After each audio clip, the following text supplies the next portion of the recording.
There's a really famous story that I've been hearing in Thailand and I want to share it with the whole world if I could. This is a story about the Buddha and a homeless man. One day there was a homeless man and he's been trying to gather food and he keeps noticing every day his food disappears.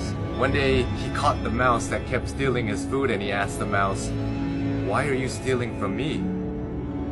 I'm a homeless man. You can steal from richer people than me and it won't have any effect on them." The mouse then told the homeless man, "It's in your destiny that you can only have 8 items in your possession. No matter how much you beg, no matter how much you gather, this is all you'll be able to have." The homeless man was shocked and said, "Why is that my destiny?" And the mouse said, "I don't know. You should try and ask the Buddha."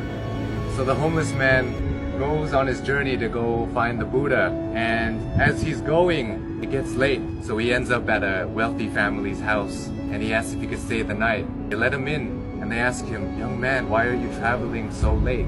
And he answered, "I have a question for the Buddha and tomorrow I'll be on my way." The family then says, "Can we give you a question to ask the Buddha? We have a 16-year-old daughter who can't speak. We just want to ask, what do we have to do to make her speak?" So the homeless man thanks them for shelter and tells them, "Of course, I'll ask your question for you." So the next morning he goes and continues his journey and sees a sea of mountains that he has to cross. He climbs up one mountain and he meets a wizard. And the wizard decides to use his staff to take the young man and himself, fly them across the sea of mountains. And the wizard asks the young man, "Where are you going? Why are you deciding to cross these mountains?" And the young man said, "I'm going to ask the Buddha a question about my destiny." The wizard then says, "Can I please give you a question to ask the Buddha? I've been trying to go to heaven for 1,000 years. According to my teachings, I should be able to go to heaven now. Can you please ask the Buddha, what do I have to do to get to heaven?" "Of course, I'll ask your question for you." And as he continues on his journey, he runs into his last obstacle, which is a river that he cannot cross. Luckily, he meets a giant turtle who decides to take him across the river. And as they're crossing the river, the turtle asks, "Where are you going?" "I'm going to see the Buddha. I'm going to ask him a question about my destiny." The turtle then says, "Can you please ask a question for me too? I've been trying to become a dragon for 500 years. According to my teachings, I should have become a dragon by now.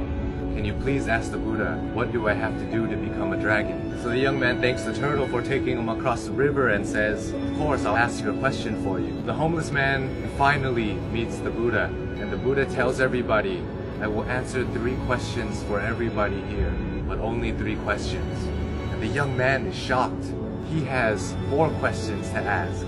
So he thinks carefully.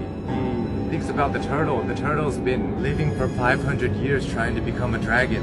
The wizard has been living for 1,000 years trying to get to heaven. And that young girl is going to have to live her whole life being unable to speak. And then he looks at himself and he says, "I'm just a homeless beggar. I can just go back home and continue begging." So as he looks at everybody else's problems, his problem suddenly seems so small. So he feels sorry for the turtle, the wizard, and the young girl, and decides to ask all of their questions. So he asks the Buddha, and the Buddha answers. The turtle is unwilling to leave his shell. As long as he's unwilling to leave the comfort of his shell, he will never become a dragon. The wizard always carries his staff and never puts it down. It acts as an anchor, keeping him from heaven. And as for the girl, she'll be able to speak when she meets her soulmate. So the homeless man bowed to the Buddha and went on his journey back home. He reunites with the turtle and he tells the turtle, "Hey, you just have to take off your shell and you become a dragon." The turtle then takes off his shell, and inside his shell were priceless pearls found in the deepest parts of the ocean.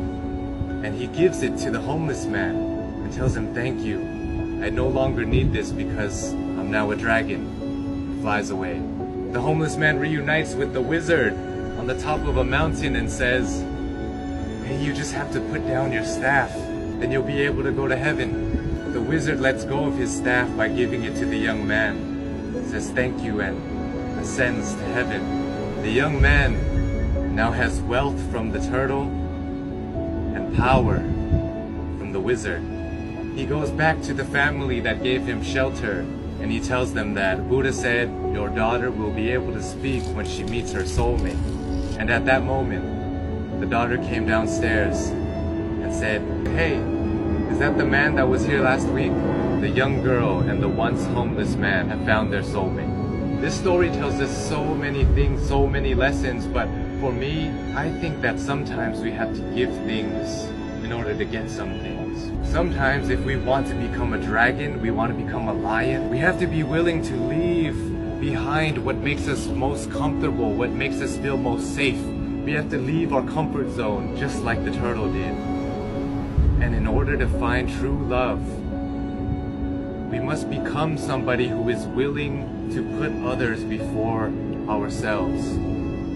When you're alone and when you're lost in your thoughts, sometimes your problem seems so big and it may seem like it's the end of the world, but if we look at other people's lives, other people who don't have as much opportunity as us and who have it worse than us, sometimes it makes our problem seem so much smaller. And if we're willing to lend a hand to those who are struggling more than us, willing to help them, it may change the course of your life, your destiny, and the universe may repay you in such a way that you never would have imagined. It will come back to you. All the good that you do in the world will come back to you.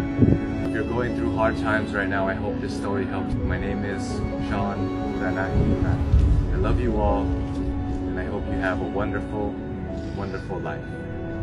Sawadee krap.